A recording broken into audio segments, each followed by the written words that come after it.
Halo sobat, selamat datang di podcast Tribun, tempat kita mengupas cerita-cerita nyata yang penuh makna dan pelajaran hidup. Aku Rizky, host kalian hari ini. Di episode kali ini, kita akan membahas topik yang berat sekaligus sensitif. Perselingkuhan, sebuah masalah yang bisa mengguncang fondasi rumah tangga dan merusak kepercayaan, bahkan membuat orang-orang yang kita cintai merasa sangat terluka. Untuk mengupas tuntas tentang ini, aku sudah mengundang narasumber yang sangat berani berbagi cerita nyata kehidupannya yang penuh liku dan drama akibat perselingkuhan yang dialaminya. Selamat datang Pak Ardi. Terima kasih Rizky. Senang bisa berbagi di sini walau cerita ini berat buat saya.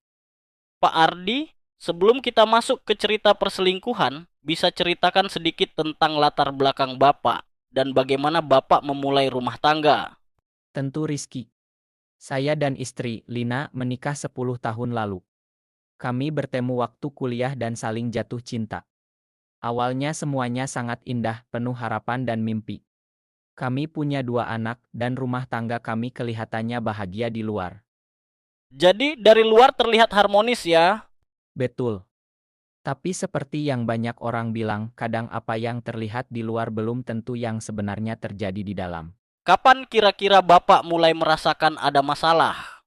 Sekitar 5 tahun menikah. Saya sering lembur di kantor dan kadang harus dinas ke luar kota. Awalnya saya percaya saja sama Lina, tapi saya mulai melihat perubahan sikapnya.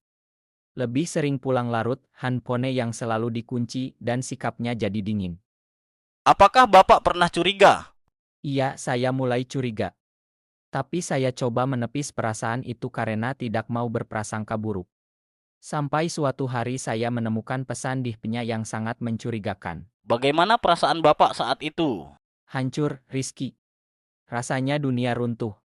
Saya merasa dikhianati oleh orang yang saya cintai dan percaya. Apa yang Bapak lakukan setelah menemukan pesan itu? Saya langsung mengajak Lina bicara. Awalnya dia menyangkal, tapi akhirnya dia mengakui. Lina bilang dia merasa kesepian dan ada seorang teman kantor yang mulai mendekatinya. Apa yang Bapak rasakan saat pengakuan itu? Saya marah, kecewa, dan sedih sekaligus. Saya tidak menyangka Lina bisa seperti itu. Tapi saya juga mulai introspeksi, mungkin saya juga kurang perhatian. Bagaimana kondisi rumah tangga Bapak setelah pengakuan itu? Rumah kami menjadi sangat dingin. Komunikasi terputus. Anak-anak pun merasakan ketegangan itu. Saya merasa gagal sebagai suami dan ayah. Apa yang Bapak lakukan untuk mencoba memperbaiki keadaan? Kami sempat coba konseling keluarga. Tapi luka itu sangat dalam. Lina akhirnya memutuskan untuk tinggal sementara di rumah orang tuanya. Dari pengalaman Bapak ini, apa pelajaran terbesar yang bisa Bapak bagikan? Perselingkuhan bukan cuma soal kesalahan satu pihak, tapi juga tanda ada masalah komunikasi dan perhatian yang hilang. Penting sekali bagi pasangan untuk terus jaga komunikasi dan saling terbuka, jangan sampai hal kecil menjadi bom waktu. Kalau untuk yang sedang mengalami masalah serupa, apa pesan Bapak? Jangan takut untuk mencari bantuan, jangan biarkan masalah menumpuk sendiri.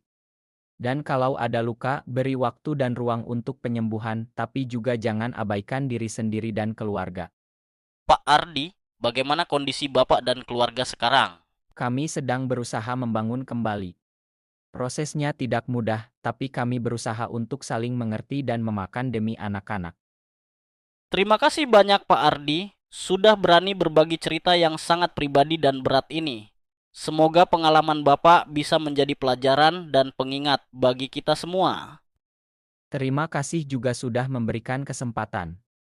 Sobat podcast Tribun, perselingkuhan memang luka berat, tapi bukan akhir dari segalanya kalau kita mau belajar dan berusaha. Jangan pernah ragu mencari bantuan, baik itu keluarga, teman, atau profesional. Terima kasih sudah mendengarkan podcast Tribun hari ini. Sampai jumpa di episode berikutnya. Dan jangan lupa jaga cinta dan kepercayaan di rumah tangga kalian. Salam hangat dari saya, Rizky. Jangan lupa tekan subscribe untuk kisah selanjutnya.